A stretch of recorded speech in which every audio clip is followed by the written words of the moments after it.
اعوذ باللہ من الشیطان الرجیم، بسم اللہ الرحمن الرحیم۔ شروع اللہ کے بابرکت نام سے جو بڑا ہی مہربان اور نہایت رحم کرنے والا ہے۔ ناظرین، آج کی ویڈیو میں ہم علی اصغر کی شہادت کا واقعہ بیان کریں گے، لہذا ویڈیو کو اینڈ تک ضرور دیکھیے گا۔ جب کربلا میں حضرت امام حسین علیہ السلام کا پانی بند کر دیا گیا، محمد رسول اللہ کے خاندان کے چھوٹے چھوٹے بچے پانی کی صدائیں بلند کرنے لگے۔ تاریخ نے لکھا 3 دن سے جناب محمد رسول اللہ کے خاندان کا پانی بند تھا۔ بس جب کربلا کے میدان میں 10 محرم کے دن ہر ایک شہید شہادت کا جام پیتا گیا، حضرت امام حسین علیہ السلام تنہا رہ گئے، تو آپ یزید کے سامنے آ کر حجت تمام کرتے ہیں اور کہتے ہیں، ہے کوئی اس غریب کی مدد کرنے والا؟ آسمان ہل گیا، زمین تڑپ اٹھی، فرشتے حاضر ہو گئے، جن آ گئے اور کہنے لگے، لبیک یا حسین، لبیک یا حسین، ہم حاضر ہیں، ہم حاضر ہیں، ہمیں حکم کرے۔ حضرت امام حسین علیہ السلام نے فرمایا، یہ صدا صرف انسانوں کے لیے تھی، لیکن افسوس تمام انسان محمد رسول اللہ کے نواسے کی غربت پہ ہنسنے لگے۔ اتنے میں خیمے سے ایک بچہ اپنے آپ کو جھولے سے گرا دیتا ہے۔ بی بی رباب نے حضرت امام حسین علیہ السلام کو بلایا اور دست ادب کو جوڑ کر عرض کرنے لگی، نواسہ رسول، جیسے ہی آپ نے کہا ہے کوئی اس غریب کی مدد کرنے والا، آپ کے اس شہزادے علی اصغر نے اپنے آپ کو جھولے سے گرا دیا۔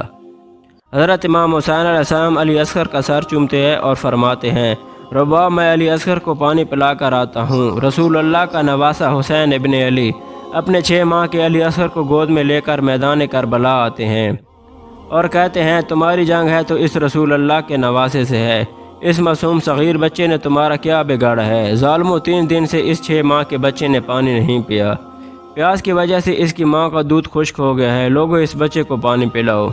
فوج یزید میں سے آواز آئی، حسین، پانی تم پینا چاہتے ہو اور نام بچے کا لیتے ہو، اگر یہ بچہ خود پانی مانگے تو ہم اس کو پانی پلائیں گے۔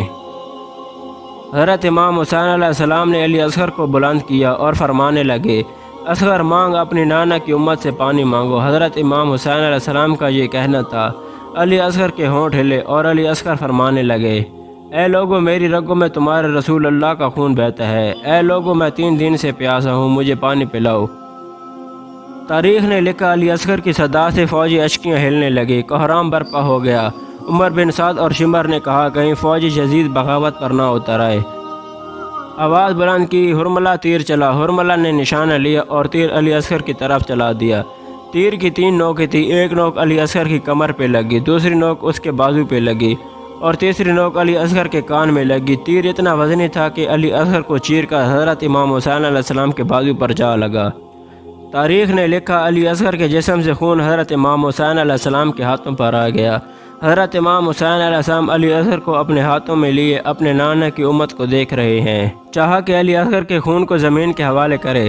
زمین چیخ اٹھی، مولا، اگر اس ناحق خون کو ہم پر گراتے ہیں تو روز قیامت تک میں اناج نہیں اگاؤں گی۔ حضرت امام حسین علیہ السلام نے چاہا کہ اس خون کو آسمان کے حوالے کرے، تو آسمان کہنے لگا، محمد رسول اللہ کے نواسے، اگر اس خون کو ہماری طرف پھینکا تو ہم روز معاشر تک بارش نہیں برسائیں گے۔ حضرت امام حسین علیہ السلام نے خون علی اصغر اپنے چہرے پر ملا اور ان ظالموں کی طرف دیکھ کر کہنے لگے، اے لوگوں، میں روز معاشر خون علی اصغر اپنے چہرے پر لے کر آؤں گا اور اللہ کے سامنے سوال کروں گا کہ میرے علی اصغر کا کیا جرم تھا۔ پھر علی اصغر کی لاش کو بازو میں چھپائے جیسے ہی خیمے میں آئے، بی بی رباب نے رو کر پوچھا، اے مولا، میرے بچے نے پانی پیا ہے؟ حضرت امام حسین علیہ السلام نے علی اصغر کو اپنی باہوں سے ہٹایا۔ بی بی رباب چیخ کر کہنے لگی، یا مولا، جس نے میرے اس معصوم بچے کو مارا، کیا اس کی کوئی اولاد نہ تھی؟ حضرت امام حسین علیہ السلام نے فرمایا، صبر کرو، اللہ تعالیٰ کی مرضی یہ ہے کہ ہم ہر ظلم سہ کر اسلام کے لیے صبر کریں، کیونکہ ہمارے ہی خون سے اللہ کا دین بچنا ہے۔ امام حسین اور بی بی رباب خیمے کے پیچھے ایک گڈھا کھودتے ہیں اور علی اصغر کو کربلا کی تپتی گرم زمین میں دفن کر دیتے ہیں۔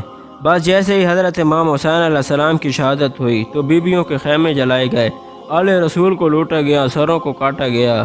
تو عمر بن سعد نے کہا، دیکھو کوئی سر رہ تو نہیں گیا۔ اسی ظالم نے کہا، ایک سر رہ گیا ہے۔ تو شمر نے پوچھا، کون سا سر رہ گیا ہے؟ تو ظالم نے کہا، حسین ایک 6 ماہ کے بچے کو لے کر آئے تھے، ہم نے اس کو تیر مار کر مار ڈالا تھا، اس کا سر باقی رہ گیا ہے۔ شمر نے کہا، ڈھونڈتے رہو، زمین پر نیزے مارتے رہو، یہیں کہیں حسین نے تدفین کیا ہوگا، بس پھر کیا تھا۔ کربلا کی گرم زمین پہ فوج زمین پر نیزے مار مار کر علی اصغر کو ڈھونڈتی رہی۔ تاریخ نے لکھا ایک جگہ نیزہ لگنا تھا، جیسے ہی نیزہ اوپر آیا علی اصغر کا جسم اس نیزے پر سوار تھا۔